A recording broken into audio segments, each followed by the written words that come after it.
দুর্গাপুরে আসছেন ভারতের প্রধানমন্ত্রী নরেন্দ্র মোদী, অর্থাৎ পশ্চিমবঙ্গের দুর্গাপুরে আসছেন প্রধানমন্ত্রী। 2.5 লক্ষ মানুষের সমাগম হবে প্রধানমন্ত্রীর সভায়। দুর্গাপুর থেকে বললেন বিজেপি রাজ্য সাধারণ সম্পাদক জগন্নাথ চট্টোপাধ্যায়। তিনি বলেন, বাঁকুড়া, পশ্চিম বর্ধমান এবং পূর্ব বর্ধমানের একটি অংশ থেকে বিজেপির কর্মকর্তারা এবং সমর্থকরা আসবেন। প্রধানমন্ত্রী প্রথমেই gas authority of India limited, Indian oil corporation limited সহ বহু কেন্দ্রীয় প্রকল্পের শিলান্যাস এবং উদ্বোধন করবেন।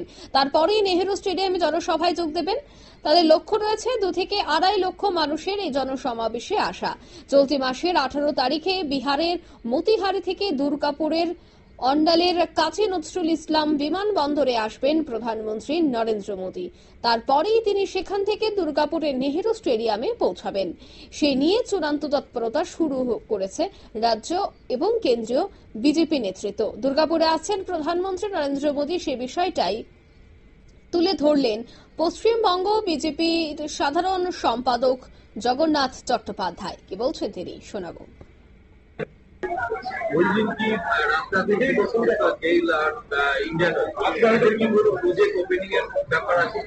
মাননীয় প্রধানমন্ত্রীজি এই দুর্গাপুরকে কেন্দ্র করে বিভিন্ন তৈল উৎপাদনকারী সংস্থা, পিভিসি, ন্যাশনাল হাইওয়ে, এখানে বিভিন্ন যে কেন্দ্রীয় সংস্থাগুলি আছে, ইস্পাত মন্ত্রক, পেট্রোলিয়াম মন্ত্রক, তাদের একগুচ্ছ প্রকল্প শিলান্যাস, উদ্বোধন ইত্যাদি করবেন। বিহার থেকে তিনি আসবেন মূলত সেই সরকারি প্রকল্পের জন্য। ভারতীয় জনতা পার্টি পশ্চিমবঙ্গের তরফে আমরা যেহেতু প্রধানমন্ত্রী আসছেন, আমরা একটি জনসভাও করি।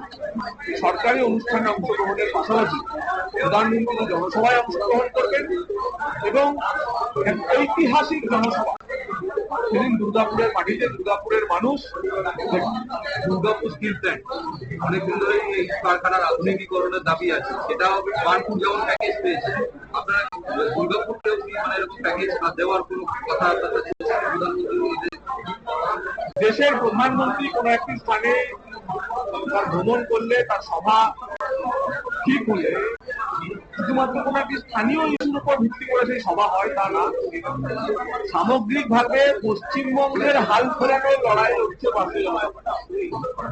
এবং আমরা সেই কারণেই বলছি যে শুধুমাত্র দুর্গাপুর স্টিল প্ল্যান্ট বা অ্যালয় স্টিল প্ল্যান্ট বা বাকি অন্যান্য যে এখানে যে ইস্পাত নগরীর যে পুরনো গৌরব, এই পুরনো গৌরব তখনই ফিরবে যখন পশ্চিমবঙ্গে ডবল ইঞ্জিন সরকার প্রতিষ্ঠা করবে। আপনারা শুনলেন বিজেপি নেতার বক্তব্য। দুর্গাপুরের অনুষ্ঠানে আসতে চলেছেন প্রধানমন্ত্রী। 18 জুলাই বাংলায় আসছেন, সে কথাই তিনি বললেন। অন্যদিকে যেহেতু সামনের বছরই রয়েছে নির্বাচন, তাই নির্বাচনের আগে প্রধানমন্ত্রীর পশ্চিমবঙ্গ সফর যথেষ্ট গুরুত্বপূর্ণ এবং তাৎপর্যপূর্ণ হবে বলেই মনে করছে রাজনৈতিক মহল। দিয়ে নিয়েছে ছোট্ট একটি বিজ্ঞাপন বিরতির সঙ্গে থাকুন।